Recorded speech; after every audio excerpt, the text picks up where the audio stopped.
Last time, we left our study of this passage, 2 Samuel chapter 3, verses 23 to 30, answering the question, was God acting righteously in allowing Joab to murder Abner? And our answer was, for the various reasons we were able to ascertain, that of course he was. God always acts righteously, whether we, with our limited knowledge, think so or not. But what about Joab, who pulled off the murder? Where does he stand before God? Hi, I'm Ken Godevanis, and this is Digging for Scriptural Gems. Thanks for joining us again today as we continue our study of this book that is full of history and action, to say the least. In considering Joab's heart, we turn primarily to commentator Matthew Henry.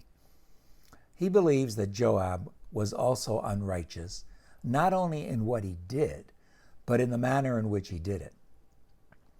It is one thing to kill an enemy in the midst of battle. It is another to trick them as Joab did Abner. Let me add that there is an old proverb that claims all is fair in love and war.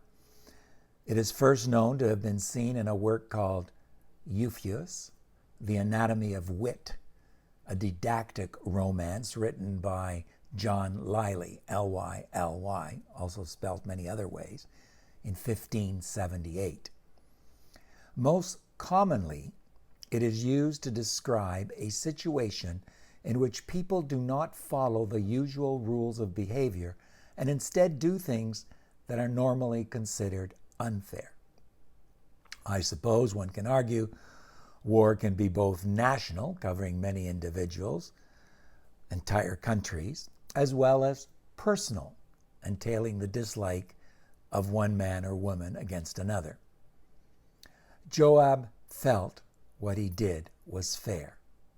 Some would disagree. Henry goes on to say that even the pretense for murdering Abner was very unjust.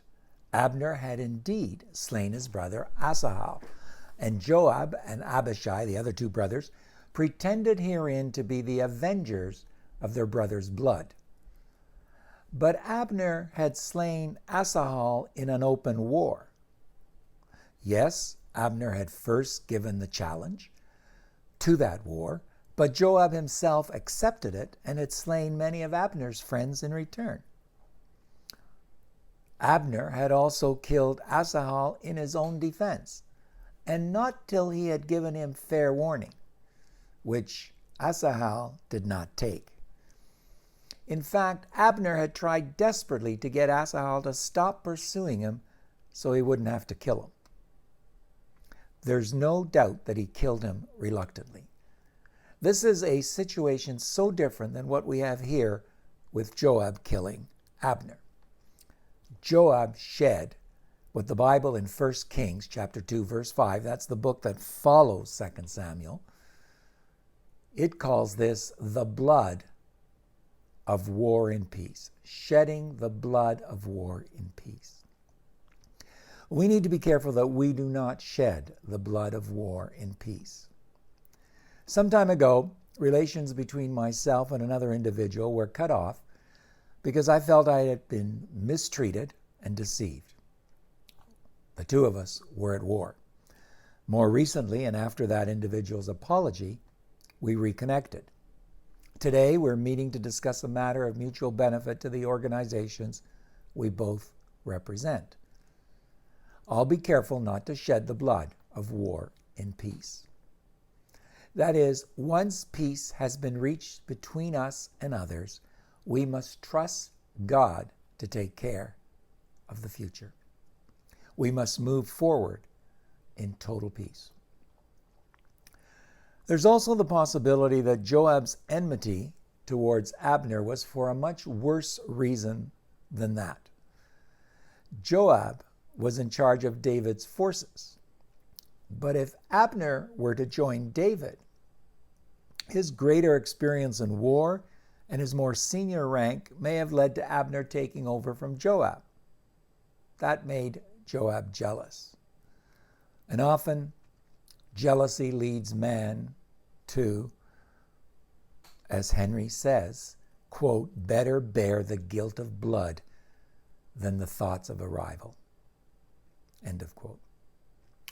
Thirdly, all this was done treacherously and under a pretense of speaking peaceably to Abner. And the law provides a specific curse to anyone who does that.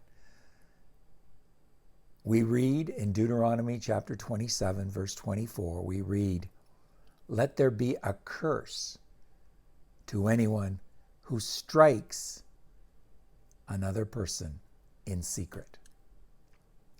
If Joab had challenged Abner, he would have acted like a soldier. But this way, he acted as a villain and a coward, and he broke the law.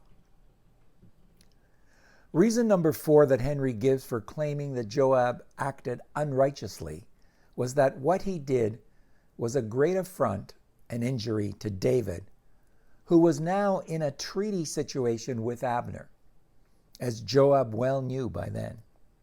Henry said Abner was now actually in Joab's master's service, so that by killing Abner, he was in fact striking at his own master. He was striking at David himself. And finally, adding insult to injury when one considers how Joab did this act of murder in the gate of Hebron, a Levite city and a city of refuge. And he did it openly and avowedly, as one that was not ashamed, nor could blush. The gate was the place of judgment and the place of concourse. To that he did it in defiance of justice, both the just sentence of the magistrates and the just resentment of the crowd, says Henry, as one that neither feared God nor regarded men, but thought himself above all control, end of quote. So what does all this mean for us? Well, for me at least, it provides an excellent example of why we need to accept, without question, what God chooses to do or to allow through people, especially when we can't easily see the reasoning. Why would Abner die? Why was Joab acting unjust? God had his reasons. That's the lesson for us when bad things happen, or when there is a surprising turn of events. The earlier we learn that, the better life gets for us. Now notice I didn't say the easier life gets for us, but I do believe it is better to live a life resolved to letting God be in control and calling the shots, whatever they may be, than to live life objecting to and being disappointed in whatever God allows. Well, we've looked at Abner and at Joab. Next time we'll turn our attention to David and see how he reacts to this event that occurred, an event that was perhaps beyond his control. We do know this, however. David was a man after God's own heart, but he could not have those about him in places of the greatest trust that were looking out only for themselves. As Henry says, quote, "Many a good prince and a good master has been forced to employ bad men," end of quote. Let's see what David does. Join us for our next study.